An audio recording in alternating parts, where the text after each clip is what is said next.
देखो, जय मसीह की प्रभु आशीष दे। अगर हम पुराना नियम पढ़ें तो उसमें लिखा है कि जब तू जल में होकर जाए तो पानी तुझे ना डुबा सकेगा, और जब तू आग में होकर चले तो आँच तुझे ना लगेगी। क्या ऐसा कभी हो सकता है? सोच कर देखो, जब इंसान आग में होकर चल रहा है तो उसको आँच नहीं लग रही है। चाहे हम माने या ना माने, लेकिन हमारे मानने से ना हकीकत सत्य नहीं बदल सकता। लेकिन सत्य क्या कहता है? सत्य कौन है? सत्य यीशु है। यीशु क्या कहता है? अगर हम वचन पढ़े, यीशु वचन है। आदि में वचन था, वचन परमेश्वर के साथ था, वचन ही परमेश्वर था, और वचन यीशु है। और यीशु मसीह परमेश्वर का वचन क्या कहता है इस आग के बारे में? देखो, पुराने नियम में एक बार चलते हैं। याद करो उस समय को जब शद्रक, मेशक और अबेदनगो ने जब परमेश्वर के आगे घुटने टेकने के लिए राजा के सामने इस बात को घमंड से बता दिया कि राजा, हम तेरे और तेरी मूर्ति के आगे नहीं झुकेंगे, हम सिर्फ अपने यहोवा परमेश्वर ही को दंडवत करेंगे और वो हमें छुड़ाएगा। और राजा इस बात को ध्यान से सुन ले, अगर हमारा परमेश्वर अगर हमें नहीं भी बचाएगा ना, तब भी हम तेरे आगे दंडवत नहीं करेंगे। तो उन्होंने इस घमंड के साथ कह दिया कि हम तेरे आगे दंडवत नहीं करेंगे। लेकिन उन्होंने एक बात और बोल दी उस राजा को, वहाँ के अधिपति, वहाँ के राजा को एक बात और बोल दी, तीनों ने मिलकर, शद्रक, मेशक, अबेदनगो ने, कि देख सुन, अगर हमारा परमेश्वर यहोवा अगर हमें नहीं भी बचाएगा ना, तब भी हम तेरे आगे दंडवत नहीं करेंगे, तब भी हम तेरे आगे नहीं झुकेंगे, तेरी मूर्ति आगे नहीं झुकेंगे, तेरे देवता को नहीं मानेंगे। लेकिन परमेश्वर ने उनकी इस कमिटमेंट को देखा, उनके इस ऐलान को देखा, इस चुनाव को देखा कि देखो ये राजा कितना खतरनाक है। ये राजा तुरंत मृत्यु की आज्ञा देता है जो इसकी बात को नहीं मानता है। लेकिन ये मेरे बच्चे, मेरा बेटा शद्रक, मेशक, अबेदनगो, ये तीनों मेरे बच्चे राजा के मुंह पर इसकी आज्ञा का उल्लंघन कर रहे हैं और मेरे वचन को इज्जत दे रहे हैं। तो आज यही हमें करना है, आज यही चीज हमें करनी है। आज हमारे सामने चुनाव आ चुका है। एक तरफ रिश्ते हैं, नौकरी है, बिजनेस है, धंधा रोजगार है, और दूसरी तरफ हमारे परमेश्वर की आज्ञा है कि हमें उसकी उपस्थिति में आना है, उसके साथ पहला स्थान देना है, उसके साथ साथ चलना है, उसके वचनों पर मनन करना है, आराधना प्रार्थना में, संगति में जुड़ना है। और यही हमारे पास समय है। लिखा है कि समय को बहुमूल्य जानो और अवसर को बहुमूल्य जानो, अवसर को ना चूको। और ये बात इसलिए बताई जा रही क्योंकि देखो, जब हमने शद्रक, मेशक, अबेदनगो के बारे में इन चीज को जाना कि जब वो आग में उनको फेंका गया तो राजा ने मतलब उनको एक ऐलान निकाल दिया कि शद्रक, मेशक, अबेदनगो को आग में डाल दो, क्योंकि उन्होंने मेरी बात को नहीं माना है, और आग के भट्टे को 7 गुना और बढ़ा देना। हालांकि अगर आज आपको लगता है कि प्रभु तेरे पास आने के बाद, तेरे नाम पर विश्वास करने के बाद लगता है कि आपको कि देखो विपत्तियां या समस्याएं, परेशानियां, तकलीफें, बीमारियां बढ़ गई, आपको कोई रास्ता नजर नहीं आ रहा है, लेकिन कहीं ना कहीं इस समय भी आप प्रभु के हाथों में हो। जैसे कि शद्रक, मेशक, अबेदनगो के साथ हुआ था। लोगों को लग रहा था कि ये तो फूक जाएंगे, अब ये तो इनको जला दिया जाएगा, इनको तो भून दिया जाएगा, लेकिन असल में था कुछ और। जो मनुष्य सोच रहा है आपके बारे में, जरूरी नहीं है कि ऐसा सच में हो। हमें ये ध्यान देना है कि हमारा परमेश्वर हमारे बारे में क्या सोचता है। लिखा है, जो कल्पनाएं मैं तेरे बारे में करता हूँ वो तेरे हानि के लिए नहीं है, वरन तेरे लाभ के लिए है, और अंत में मैं तेरी आशाओं को पूरा करूंगा। तो कहीं ना कहीं परमेश्वर हमारी जिंदगी में काम करना चाहता है, हमें मजबूत करना चाहता है, हमें उठाना चाहता है, हमें बलशाली बनाना चाहता है, हमें बुद्धि और आत्मा से परिपूर्ण करना चाहता है। जो भी हमने उससे आत्मिक रूप में ब्लेसिंग्स को मांगा है, आत्मिक रूप में सामर्थ्य और अभिषेक को मांगा है, उसके लिए हमें तैयार कर रहा है। देखो, जब तक पिसाई नहीं होती, जब तक दवाई या जब तक कटाई छटाई नहीं होती ना, जब तक रूप रंग नहीं आता है, तो ये तरीका है। इसीलिए लिखा है, तुम दुख को ताड़ना समझकर सहते क्यों नहीं हो? यदि तुम दुख को चुप लगाकर सहोगे ना, तो ये परमेश्वर को भाएगा, जिसके कारण तुम उन्नति पाओगे। मेरे भाई और बहनों, ये तरीका है जिसके कारण हम आत्मा में, वचनों में, प्रकाशनों में, सामर्थ्य में, अभिषेक में, सब प्रकार की भरपूरी में हम उन्नति पाएं, भरपूरी पाएं, चंगाई पाएं, छुटकारा पाएं। जिस भी ब्लेसिंग की, जिस भी आशीष और आत्मा की जरूरत है, वो परमेश्वर की ओर से हम वो मिले, ताकि मेरे भाइयों बहनों, ताकि हम इस संसार में जयवंत जीवन जिए। आज हम एक मसीह व्यक्ति प्रभु को जानने के बाद भी जयवंत जीवन नहीं जी रहा है। कभी बोलता है कि ये दुष्ट आत्मा ने अटैक कर दिया, शैतान यहाँ रहता है, शैतान वहां रहता है, शैतान घर में आता है, शैतान शरीर में आता है, शैतान ने ये परेशान कर दिया, शैतान ने वो कर दिया। आज शैतान काम क्यों कर रहा है? क्योंकि हम परमेश्वर की बुद्धि और आत्मा से, उस परमेश्वर की सामर्थ्य से, परमेश्वर की भरपूरी से परिपूर्ण नहीं है। और परिपूर्ण होने के लिए पिसना पड़ता है, और पिसना हम चाहते नहीं है। हम चाहते कि डायरेक्ट मलाई मिल जाए, उबलना कोई नहीं चाहता है। देखो, लेकिन फिर भी कहीं ना कहीं प्रभु का आत्मा कहता है, देख मैं तेरी सहने से बाहर परीक्षा नहीं लूंगा। खुदा बाप जानता है कि आप कितना सह सकते हो। खुदा जानता है मेरी बहन, खुदा जानता है मेरे भाई कि तू कितना सह सकती है। खुदा को पता है कि तू कितना सह सकता है। और लेकिन जितना तू सह रहा है उससे कहीं ज्यादा गुना तेरा लेवल ऊंचा बढ़ेगा, क्योंकि ये परमेश्वर की योजना है। हम जो सोचते हैं जरूरी नहीं है कि वैसा ही हो, कि हम मर जाएंगे, ऐसा होगा, कटना फटना, लड़ना, परिवार टूटना, नहीं, ये हमारे विचार हैं। लेकिन खुदावा आपने जो हमारे लिए एक इच्छा और एक विचार बना रखे हैं वो हमेशा हमारी भलाई के लिए हैं। आप, मैं कह रहा हूँ, किसी भी परमेश्वर के अभिषिक्त को उठाकर देख लो, पुराने नियम को उठाकर देख लो, खुदावा ने जिस जिस अभिषिक्तों के लिए जो भी योजना बनाई है उसमें से एक भी योजना किसी की बुराई के लिए नहीं थी, हमेशा भलाई ही के लिए रही है।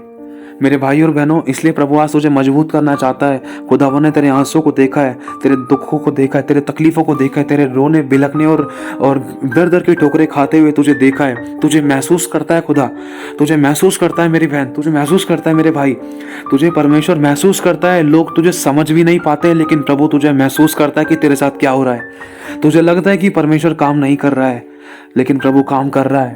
तुझे दिखाई नहीं दे रहा है कि प्रभु काम कर रहा है, लेकिन कहीं ना कहीं प्रभु काम कर रहा है।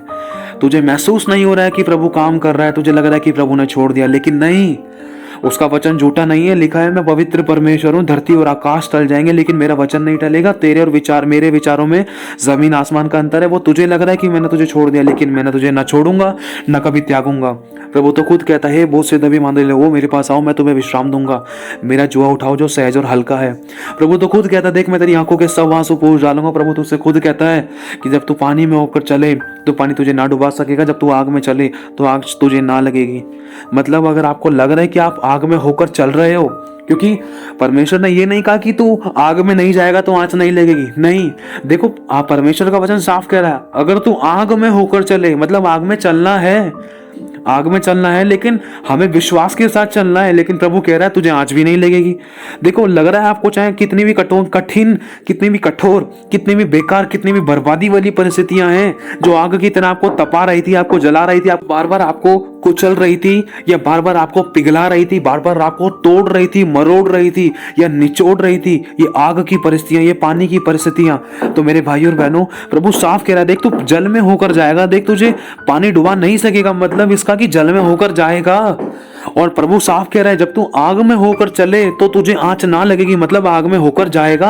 आपकी परिस्थिति जो ऐसी लग रही है कि ये तो आग से भी भयानक है, ये तो पानी में डूबने से भी भयानक है, इससे बढ़िया मैं मर क्यों ना जाऊं। देखो, शैतान का काम आसान मत करना सुसाइड करके, इसमें नुकसान किसी का नहीं है, नुकसान खुदा का नहीं है, नुकसान मनुष्य खुद अपना करता है, क्योंकि लिखा है पाप की मजदूरी तो मृत्यु है। मेरे भाई और बहनों, आज प्रभु तुझे बचाना चाहता है, तुझे मजबूत करना चाहता है, तुझे उठाना चाहता है, तेरे आंसू को पोंछना चाहता है, क्योंकि जो योजना परमेश्वर ने तेरे लिए बनाई है, तेरे लिए बनाई है, वो तू नहीं जानती, वो तुझे नहीं पता, वो तू नहीं समझता। इसलिए कहा जाता है ना कि प्रभु हमें वो नहीं देता जो हमें अच्छा लगता है, प्रभु हमें वो देता है जो हमारे लिए अच्छा होता है, जिसमें हम सबकी भलाई, जिसमें हमारी आंखों में आंसू ना आए। शुरुआत में लगता है थोड़ा सा दुख और आंसू, लेकिन उसके बाद में हमेशा का आनंद होता है। लेकिन हम शुरुआत के आनंद को देखते हैं, लेकिन बाद की तकलीफ और कलेशों को नहीं देखते हैं। इसलिए हम अपनी अभिलाषाओं के चक्कर में परीक्षाओं में फंस जाते हैं, खिंचकर फंस जाते हैं, और अभिलाषा गर्भवती होती है, फिर वो पाप को जनती है और पाप में हमें मृत्यु की ओर लेकर जाता है। लेकिन परमेश्वर हमें पाप से, अभिलाषाओं से और मृत्यु से बचाने के लिए आया है। लेकिन बस सारी बात यह है कि हमें अपने आप को परमेश्वर के हाथों में सौंपना है। कैसे? जैसे शद्रक मेशक अबेदनगो ने कमिटमेंट कर दिया था, खुदा चाहे कुछ भी हो जाए हम इसके आगे दंडवत नहीं करेंगे, इसके देवता के आगे, इसकी मूर्ति के आगे दंडवत नहीं करेंगे, मरेंगे तो तेरे लिए, जिएंगे तो तेरे लिए। परमेश्वर ने देखा इस बात को, अरे मेरे बच्चे मुझसे कितना प्यार करते हैं, इतना अटूट विश्वास, इतना भरोसा, अब तो इनका बाल भी नहीं जलने दूंगा मैं, चाहे मैं कह रहा हूं 7 गुना क्या 10 गुना भट्टे की आग को बढ़ा दे वो। और जो डालेंगे ना, मैं उनके साथ गलत बर्ताव, उनको बताऊंगा मैं, जो मेरे बच्चे को डालने की कोशिश कर रहे हैं, जिन्होंने मेरे बच्चे को छुआ।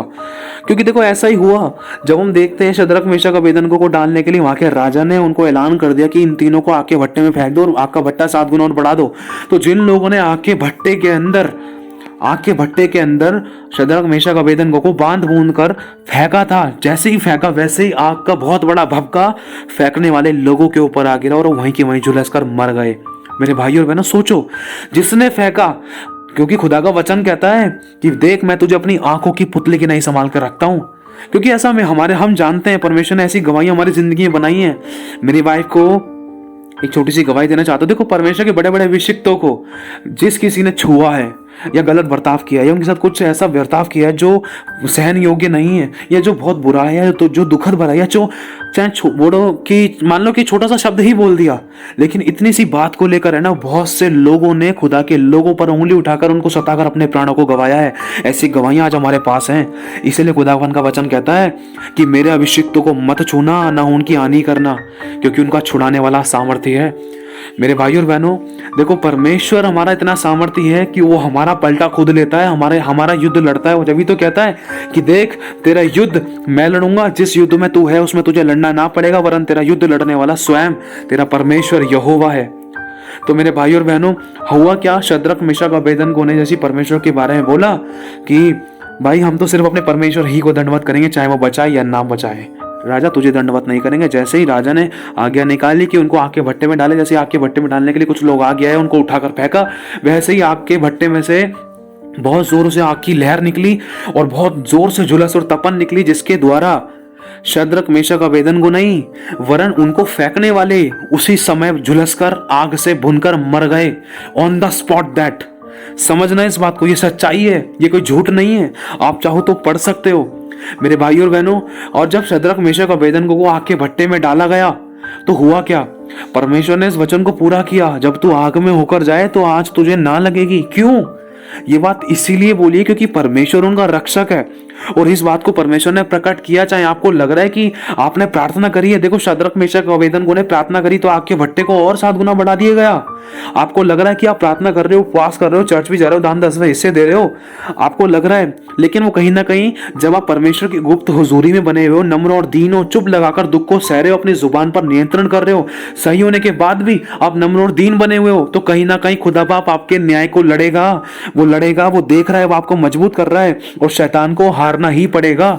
और मेरे भाई और बहनों, वो आपको सर भी ऊंचा करेगा। आपको लग रहा है कि प्रार्थना सब कुछ करने के बाद भी आपका दुख और बढ़ रहा था, लेकिन कहीं ना कहीं आप अभी भी प्रभु के हाथों में हो। कि देख, रोने पीटने और आंसू बहाने से रुक जा, तेरे मारे मारे फिरने का मैं हिसाब रखता हूँ। अब देख, तुझे अच्छा और बड़ा प्रतिफल देने के लिए तेरे पास मैं हूँ। तेरे आंसू के बदले में तुझे दुगना भाग आदर का दूंगा। तेरे आंसू को मैंने अपनी कॉपी में भरा है। देख, मैं तुझे चंगा करूंगा, तेरे घाव पर तेल मलूंगा, तुझे अपने सीने से लगाऊंगा। दूध पिलाने वाली माँ तुझे छोड़ देगी, तुझे सब छोड़ देंगे, लेकिन मैं नहीं छोड़ूंगा। मैं अपने वचन का पक्का हूँ। लेकिन अगर तू मुझे छोड़ दे तो उस बारे में मैं कह नहीं सकता, लेकिन मैं नहीं छोड़ूंगा।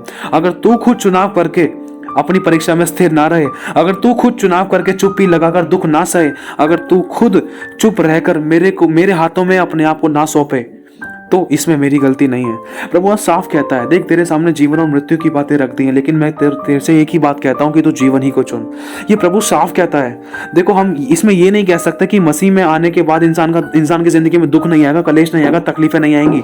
देखो आती हैं, मसीह जिंदगी में सब चीजें आती हैं, लेकिन हम खुदा के वचन के अनुसार चलते हैं। अगर विश्वास के द्वारा जीते हैं, विश्वास के अनुसार चलते हैं, प्रभु के आत्मा के अगुवाई में चलते हैं, भय मानकर चुप लगाकर दुख को सहते हैं, उसकी मार्गों पे हम दृढ़ता से बने रहते हैं, अड़े रहते हैं और खड़े रहते हैं और नम्र और दीन बने रहते हैं, तो मेरे भाइयों और बहनों, वो विपत्ति, वो कलेश, वो दुख, वो समस्या, वो कर्जा, वो गरीबी, सब प्रकार की ऐसी बातें जो आपको दबाती हैं, जो आपको मारती हैं, जो आपको कचोड़ती हैं, वो हमारी जिंदगी में हमेशा नहीं रह सकती है। ये वचन कहता है। हमें पता है मेरे भाई और बहनों, हमें नहीं पता कि आप क्या सोच रहे हो, लेकिन मैं इतना जानता हूं, हमें ये वाली बात मालूम है कि परमेश्वर ने हमें हमारे दुखों से आजाद किया है। अनाथों की शुद्धि ली है, विधवाओं का पति है, जिसका कोई नहीं है उसका परमेश्वर है। हमारा परमेश्वर रक्षक है, उसने रक्षा की है। चाहे भले ही हम छोड़ दें, लेकिन खुदा नहीं छोड़ता है। जब भी तो आज कहा जाता है कि खुदा आज मैं तेरा हाथ नहीं पकड़ूंगा, वरन तू मेरा हाथ पकड़। अगर मैंने तेरा हाथ पकड़ा तो कहीं ना कहीं मैं तेरा हाथ समस्याओं के चलते छोड़ ना दूं। इसलिए हे यहोवा, हे प्रभु यीशु, तू मेरे हाथ को पकड़। जैसे पतरस ने पुकारा था, यीशु मुझे बचा, मैं पानी में डूबे जा रहा हूं, और परमेश्वर ने वहां पर भी उस वचन को पूरा किया, पतरस को डूबने नहीं दिया। क्यों? क्योंकि पतरस ने अपने उन यारों दोस्तों को, दूसरे चेलों को, नावों को नहीं बुलाया कि मेरे पास रस्सी फेंक, वरन यीशु को बोला, यीशु तू मुझे बचा। तो लिखा है उसी समय यीशु ने वहां पर उसको जल्दी से भाग कर गया। यीशु मसीह पानी पर चलकर जल्दी से गया और यीशु मसीह ने उसके हाथ को थाम लिया, अपनी बाहों में ले लिया यीशु ने उसको, और उसको डूबने नहीं दिया। क्यों? क्योंकि वचन में लिखा है जो ये घटना पतरस और यीशु मसीह के साथ घटी थी, पतरस जब पानी में डूब रहा था, जब यीशु मसीह ने पतरस को हाथ में लेकर थामा, तो मेरे भाई और बहनों, इस घटना को लेकर परमेश्वर ने पहले से ही कई 100 साल पहले ही भविष्यवाणियां करवा दी थी कि जब तू जल में होकर जाए तो पानी तुझे ना डुबा सकेगा। और वही वचन प्रभु ने पतरस की जिंदगी में पूरा किया। और जो आग वाला वचन था मेरे भाई और बहनों, वो शद्रक मेशक अबेदनगो की जिंदगी में पूरा किया। कुछ आपकी परिस्थिति कितनी भी खराब, कितनी भी बेकार लग रही, लेकिन फिर भी कहीं ना कहीं प्रभु आपके साथ में है। उसने आपको उठा रखा है, संभाल रखा है। आज आप मरे नहीं हो, ये परमेश्वर की बड़ी दया है। मरने उसने दिया नहीं है आपको, क्योंकि वो पहले से ही जान दे चुका है। उसने अभी तक आपको संभाल इसलिए रखा है क्योंकि उसको पता है कि आप सह सकते हो, ताकि जब वो आपको ऊंचा उठाए तो लोग आपका उठना देखे। जब आपको आशीषित करे तब लोग आपकी आशीषों को देखकर खींचे चले आए। जब परमेश्वर आपको ब्लेस करे, आपकी जरूरतों को पूरा करे, आपकी जिंदगी में बड़े बड़े मिरेकल्स करे, चमत्कार करे, छुटकारे करे, आशीष दे, बरकत दे, चंगाइयों को उड़ेले, तो लोग इस बात को नोटिस करके आपके पास खींचे चले आए। हर चीज का एक सही समय रखा है। एक समय आएगा कि वो तुझे उठाएगा। तो हुआ क्या? शद्रक मेशक अबेदनगो के साथ भी ऐसा ही हुआ।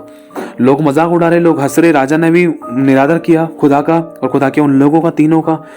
तो कुछ ऐसी परिस्थिति हुई जिसमें शद्रक मेशक अबेदनगो को डाल दिया गया। तो वहां पर एक ऐसा दृश्य घटा जिसमें कि राजा की आंखें फटी की फटी रह गई। बिल्कुल हैरान हो गया वो। राजा ने जब देखा शद्रक मेशक अबेदनगो को, तो डाल दिया है अंदर। कोई आवाज नहीं, कोई शोर शराबा नहीं, कोई चिल्लाहट नहीं। ये बिल्कुल शांत सा कैसे लग रहा है? बस आग की लपटों की आवाज आ रही है, पटपट पटपट चटपट चटपट आवाज आ रही है, थोड़ी थोड़ी कुछ जलने बुझने की, लेकिन उनकी चीखों की आवाज नहीं आ रही है कि वो जल रहे हैं। हुआ क्या? जरा देखना, जरा कहाँ है वो? सही डाला है तुमने? नहीं डाला? किधर डाला है? जहां डाला है वहां पर आग लग रही है। तो हुआ कुछ ऐसा, जैसे ही वहां पर देखा तो मेरे भाई और बहनों, वहां पर खुदावन का दूत उतर कर आ गया। और उस राजा ने खुद इस बात की गवाही दी कि हे शद्रक मेशक अबेदनगो का परमेश्वर, उस परमेश्वर ने तुम्हें छुड़ा लिया। शद्रक मेशक अबेदनगो, तुम वापस बाहर निकल आओ। क्योंकि जब उस राजा ने देखा कि वहां पर 3 नहीं थे, वहां पर 4 लोग थे। लिखा है वहां पर एक तो देवता के समान लग रहा था। वो कौन था? वो प्रभु का स्वर्गदूत था। मेरे भाई और बहनों, प्रभु का स्वर्गदूत उसी समय उन शद्रक मेशक अबेदनगो के पास, उन तीनों के पास, उस आग के भट्टे में जो 7 गुना वापस बढ़ा दिया गया था, उस भट्टे के अंदर वो स्वर्गदूत परमेश्वर के द्वारा उन तीनों के पास भेजा गया, ताकि वो स्वर्गदूत के द्वारा उन तीनों की रक्षा सुरक्षा करे। और ये वचन पूरा हुआ, जब तू आग में होकर चले तो आंच तुझे ना लगेगी। और उसी समय वहां के राजा ने इस बात को देखा कि हाँ, इन्हीं का परमेश्वर ही सच्चा परमेश्वर है। देखो, जो विरोधी था, जो मैं मारना चाह रहा था, उसी के घुटने खुदा ने टिका दिए। और वो खुद कहने पाया कि तेरा परमेश्वर ही सच्चा परमेश्वर है। अब से उसी परमेश्वर यहोवा की उपासना करेंगे। क्यों? क्योंकि उस राजा ने खुद बोला रहे, यहाँ पर तो 3 डाले गए थे, लेकिन ये चौथा कौन है? ये तो परमेश्वर के ये तो एक देवता के समान लगता है, ये तो परमेश्वर के दूत के समान लगता है। मेरे भाई और बहनों, सच में प्रभु की आत्मा ने वहां पर काम किया। और लिखा है, ना तो उनके बाल जले, ना तो उनके मोजे जले, ना तो उनके अंदर से कोई बदबू आई, ना कोई दुर्गंध आई, ना उनके कपड़े 1% भी, एक बाल भी उनका बाका नहीं हो पाया। सोचो कितनी खतरनाक आग के अंदर। वरन जो लोग फेंक रहे थे शद्रक मेशक अबेदनगो को, वो फेंकते फेंकते ही भुन गए, वो फेंकते फेंकते ही जल गए। फेंकते फेंकते इनको लपटों ने ऐसा लपेट दिया कि वो आग में उसी समय जल गए, भुन गए, जो फेंकने वाले लोग थे। लेकिन जिनको फेंका गया उनको कुछ नहीं हुआ। क्यों? क्योंकि परमेश्वर उस समय भी उनके साथ था। तो प्रभु आज ये कहना चाहता है कि जो तेरी परिस्थितियां ऐसी जो चल रही हैं कि तू पानी में होकर जा रहा है, ऐसा नहीं कहा प्रभु ने कि तू पानी में होकर नहीं जाएगा। देखो, पानी में होकर जाएगा, समस्या जिंदगी में आएगी, समस्या की तरफ तू बढ़ेगा या जैसा भी है, लेकिन वो तुझे डुबा नहीं सकेगा, क्योंकि यहोवा तेरे संग है। तू आग में होकर चलेगा, लेकिन तुझे आंच ना लगेगी। तेरी जिंदगी का कोई बाली बाका नहीं हो सकता। तुझे क्या अब तक नहीं बचा रखा? जब जो अच्छा काम मैंने तेरी जिंदगी में शुरू किया, क्या उसको मैं पूरा नहीं करूंगा? तुझे मरना होता तो कब का मैं तेरे ऊपर से अपना हाथ उठा लेता, लेकिन आज मेरा हाथ तेरे ऊपर बना हुआ है। बस तू नम्र और दीन रहे, मैं तुझे ऊंचा उठाऊंगा। मेरे भाई और बहनों, प्रभु तुझसे कहता है कि देख, जब तू जल में होकर जाए तो पानी तुझे ना डुबा सकेगा। कितनी भी बड़ी विपत्ति आ जाए, कितनी भी बड़ी समस्या आपके सामने आड़े खड़ी है, कितने भी आपके काम बिगड़ रहे थे, लेकिन वो आपका कुछ नहीं बिगाड़ पाई अगर आपका विश्वास और भरोसा सिर्फ प्रभु पर है और उसी को पुकार रहे हो और उसी के आगे आंसू बहा रहे हो। अगर उसी के आगे दहाड़े मारकर रोना है, जैसे भी कुछ भी करना, खुदा के आगे करो। जितना भी रोना है, जितना ही प्रार्थना करनी, खुदा के आगे करो। जितना भी आपको भिलकना है, खुदा के आगे रो। जितना ही भिलकना खुदा के आगे भिलको, लेकिन संसार की ओर मत ताको, संसार की ओर मत जाओ, संसार से मदद और हेल्प और सहायता मत मांगो, संसार के कंधे पर सर मत रखो। किसी भाई रख देगा, कोई हेल्प कर देगा, मम्मी हेल्प कर देगी, पापा हेल्प कर देंगे, सास या ससुर हेल्प कर देगा, या पति हेल्प कर देगा, या पत्नी हेल्प कर देगी, या बच्चे हेल्प कर देंगे, या दोस्त हेल्प कर देंगे। किसी के कंधे पर सर रख के मैं रो लूंगी, सो लूंगी, बातचीत कर लूंगा, किसी से मुझे दिलासा मिल जाएगा, किसी से मोटिवेशन मिल जाएगा, नहीं, नहीं और नहीं। इस प्रकार की आपाधापी में मत लगे रहो। सब जगह से दरवाजे बंद नहीं होने हैं, ये वचन बताता है। ध्यान रखना, अगर आपको अनुभव लेना तो आपकी मर्जी है, लेकिन ध्यान रखना घुटने टिकाकर खुदा के पास ही आना है। इससे पहले कि कुछ नुकसान हो, इससे पहले कि कुछ गड़बड़ी हो, इससे पहले कि कुछ ज्यादा समय लगे, इससे पहले कि परीक्षा ज्यादा बड़ी हो, इससे पहले कि दुख और बढ़े, तो प्लीज प्रभु को पुकारो, नम्र और दीन बनो, खुदा के हाथों में सौंपो, खुदा तुझे उठाएगा। वो तुझसे कहता है मैं तेरे साथ हूं। अपने आप को मेरे हाथों में सौंप दे तो तू मेरी महिमा को देखेगी। अपने आप को मेरे हाथों में सौंप दे और मत डर, विश्वास कर तो तू मेरी महिमा को देखेगा। प्रभु तेरे आंसुओं को देखता है। मेरे भाई मेरी बहन तुझसे प्रेम करता है। वो तुझे बचाना, छुटकारा देना, उठाना चाहता है, आजाद करना चाहता है। और जितनों ने तेरे ऊपर उंगली उठाई, जितनों ने तेरे को मेरे द्वारा सताया है, जितनों ने तुझे मेरे द्वारा दोष लगाए, जितनों ने तुझे मेरे नाम पर विश्वास करने के कारण तुझे जो छोड़ा है, उनके घुटने टिकने जा रहे हैं खुदा के आगे। उनके घुटने परमेश्वर टिकाएगा, क्योंकि वचन में लिखा है कि देख तुझे दुख देने वालों की संतानें भी तेरे पास सर झुका कर आएंगी और तुझे दंडवत करेंगी। मेरे भाई और बहनों, जो तुझसे लज्जित हैं, जो तुझसे लड़ते हैं, वचन में लिखा है वो सब के सब गिरेंगे और उनके मुंह काले होंगे। जो तुझसे झगड़ते हैं उनको तो ढूंढने पर भी ना पाएगा, लेकिन हमारी लड़ाई किसी मांस और लहू से नहीं। प्रभु कहता है तू शत्रु से प्रेम कर, सताने वालों के लिए प्रार्थना कर, क्षमा कर और क्षमा दे, क्योंकि हम भी यही प्रभु से इच्छा रखते हैं। अच्छा कितना भी गुस्सा हो गया, कितना भी हमसे गलतियां हो गई, कितना भी बुराइयां हो गई, लेकिन अब उन गलती को मानकर छोड़ देना है, क्षमा करना है, क्षमा देनी है, दया दिखानी है, प्रभु के गुणों को प्रकट करना है। यही वो समय है कि प्रभु के प्रेम, आनंद, शांति को, धीरज को, कृपा को, भलाई को, विश्वास को, नम्रता को और संयम को प्रकट करें। अकेले में कोई प्रकट नहीं कर सकता।